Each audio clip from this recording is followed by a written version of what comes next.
I was trying to find the answer in the world around me. Yeah, I was going crazy all day, all night. You were the only one who understood me and all that I was going through. Yeah, I just gotta tell you, oh baby, yeah. I can make it better, I can hold you tighter, 'cause you're the morning, oh you're the light. And I almost lost you, but I can't forget you, 'cause you were the reason that I survived. You were there for me through all the times I cried. I was there for you, but then I lost my mind. I know that I messed up, but I promise oh, I can make it right.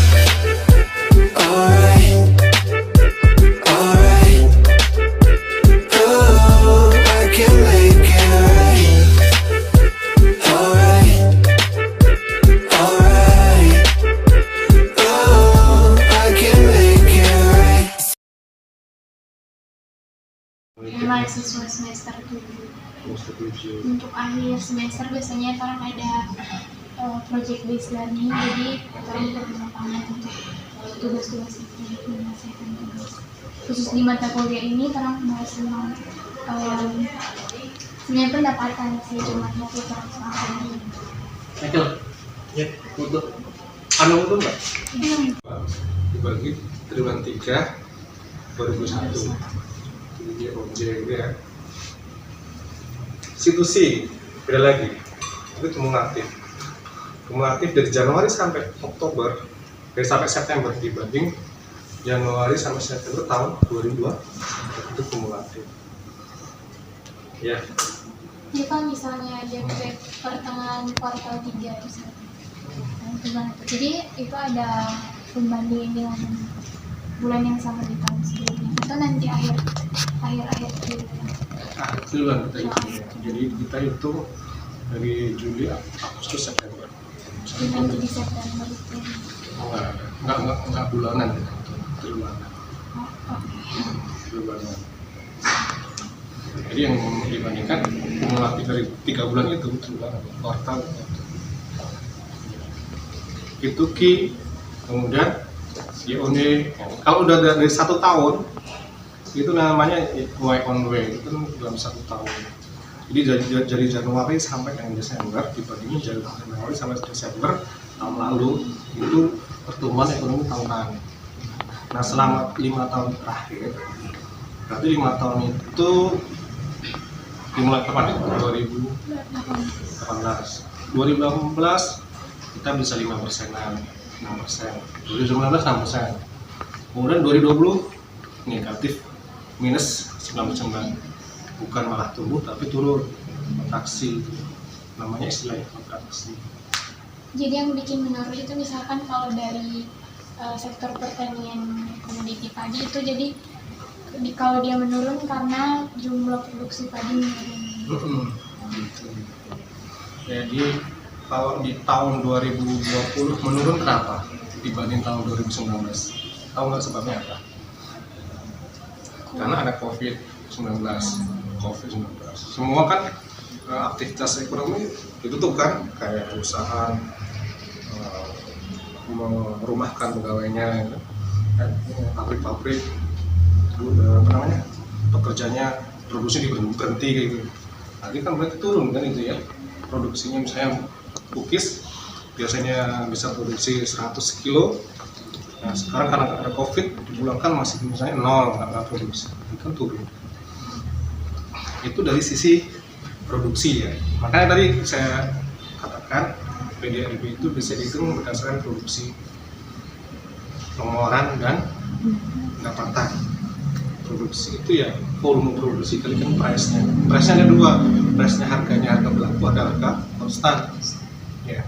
Itu yang harga berlaku itu per tahun beda atau? Beda, tiap tahun beda. Kalau konstan itu sama.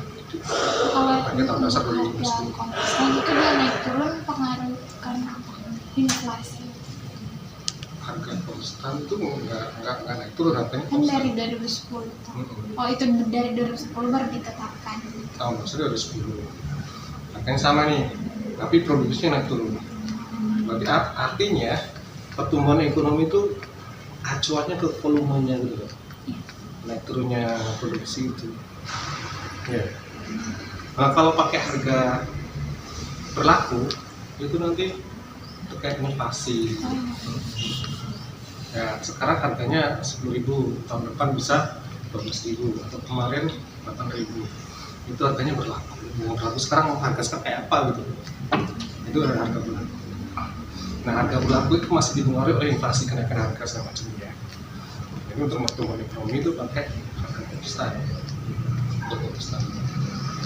Jadi selama 5 tahun terakhir ini Sulawesi Utara secara PDRB-nya itu pertumbuhan ekonominya dari sampai 2019 bagus sampai 6%. 6% itu karena macam-macam, produksinya tinggi, misalnya konsumsinya lagi bangun kayak bandara di situ ya, 2019 bendungan, jalan tol gitu, misalnya ke Manado Bitung gitu ya, itu bisa meningkatkan pertumbuhan ekonomi. Ya.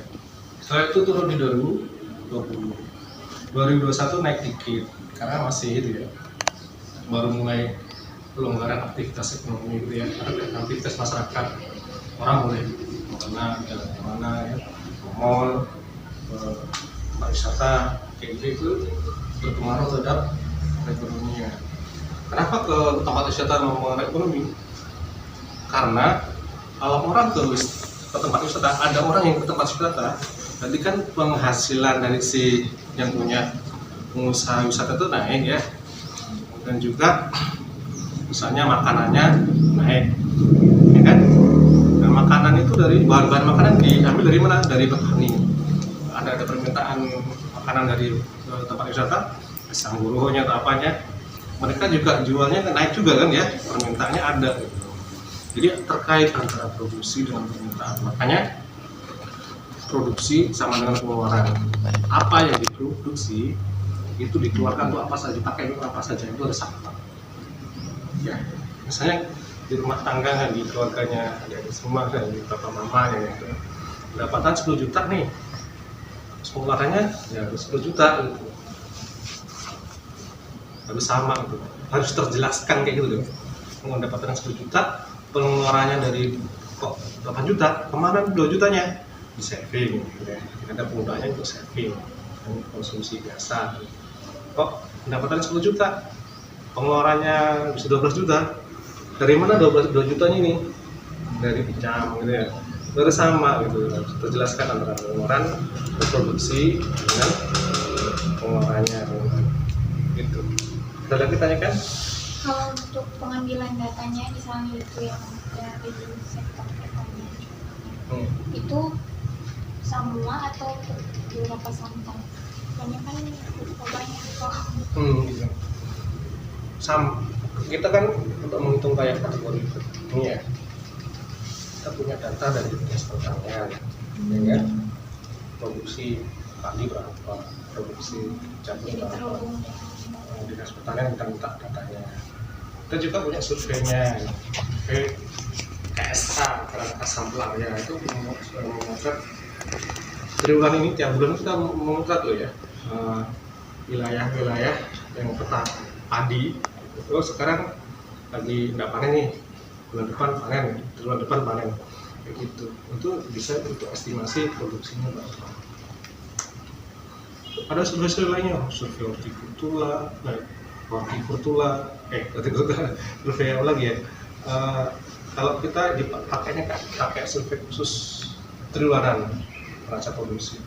Jadi sampel ya, nggak sensus. Jadi ada dua cara dalam statistik itu, salah satunya minimal 2 itu ada sensus dan survei. Nah, kalau untuk yang jumlah yang besar kayak gini kita pakai survei. Beda survei dan sensus sama. Kalau sensus itu mendata semua populasi, kalau survei itu hanya sampel saja.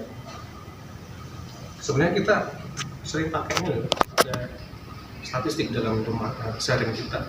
Misalnya kita masak nih, wah gitu. Ambil 1 sendok biji sebagai sampel kan ya. Oh udah asin ini, berarti udah asin, nggak perlu tambah garam. Itu kan statistik ya, ambil satu untuk mengestimasi satu bilangan. Kemudian ini tes kesehatan yang diambil sampel darahnya ya, nggak semua diambil darahnya ya, mati kan ini sama. Itu statistik juga, statistik di bidang biologi. Jadi dengan sampel dikit bisa mengestimasi kondisi tubuhnya sehat atau tidak. Kalau di statistik secara pemerintah kayak gini, kita ambil berapa pengusaha, kita tanya produksinya berapa tahun ini, meningkat atau menurun. Itu untuk mengestimasi semua petani di situ, atau pengusaha atau pabrik, industri atau pedagang. Gitu.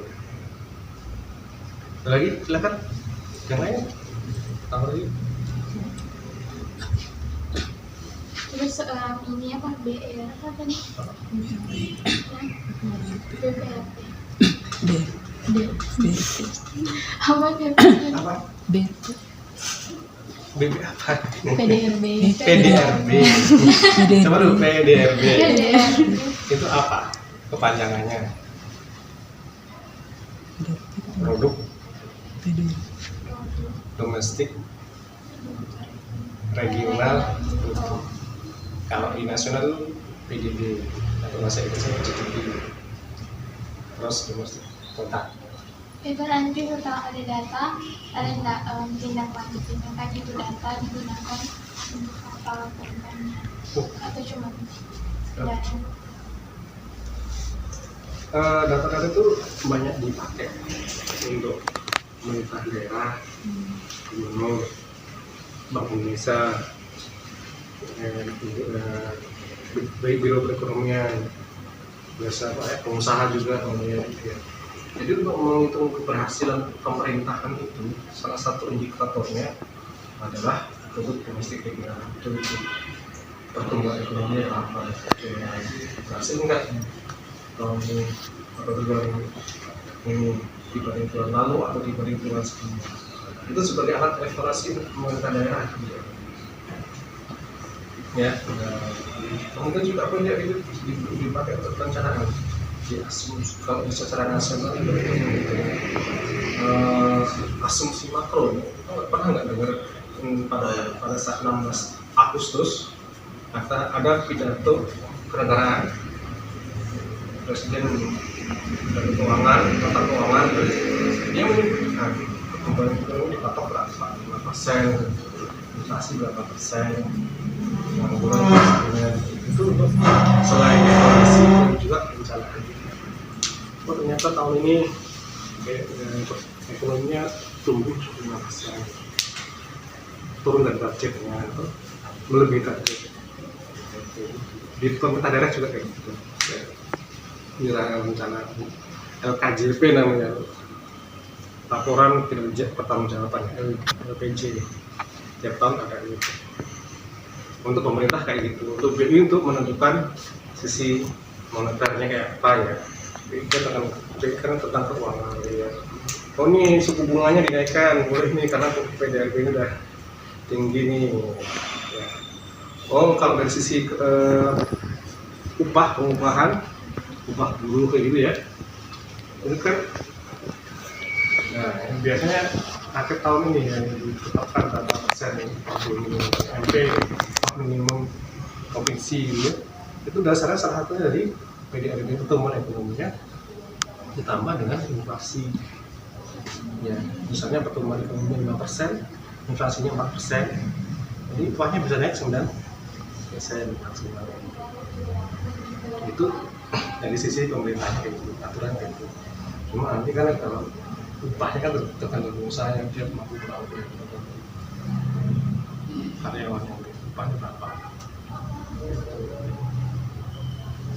Ada lagi, jadi fungsinya banyak sebagai evaluasi pertanggungjawaban pemerintah daerah, baik swasta ataupun pemerintah maupun swasta juga sampai berpengaruh terhadap IHSG, indeks harga saham gabungan itu ya. Naik turunnya pertumbuhan ekonomi itu dipakai.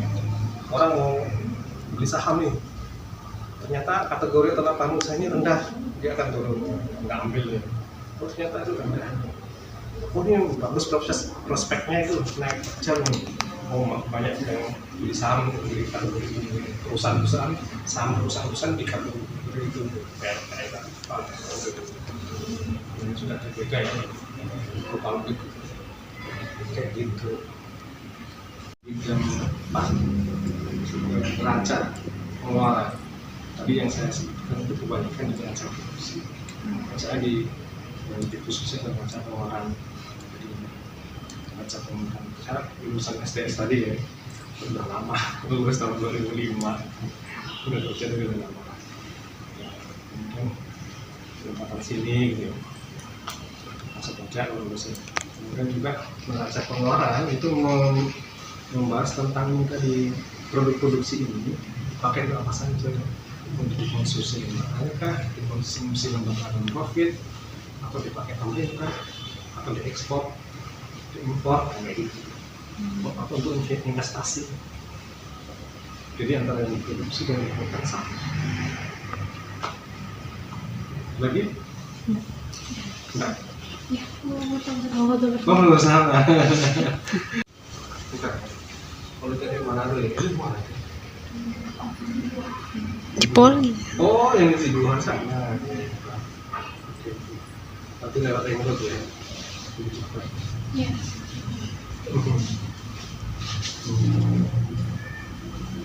Udah, aku lagi. Udah tanya aja. Karena saya banyak ngomong tadi kan. Sekarang kalian menanya gitu. Apa kejadiannya? Atau ada yang bekerja Dari sini ya. Ini punya namanya perguruan tinggi. Jadi sebagian besar lulusan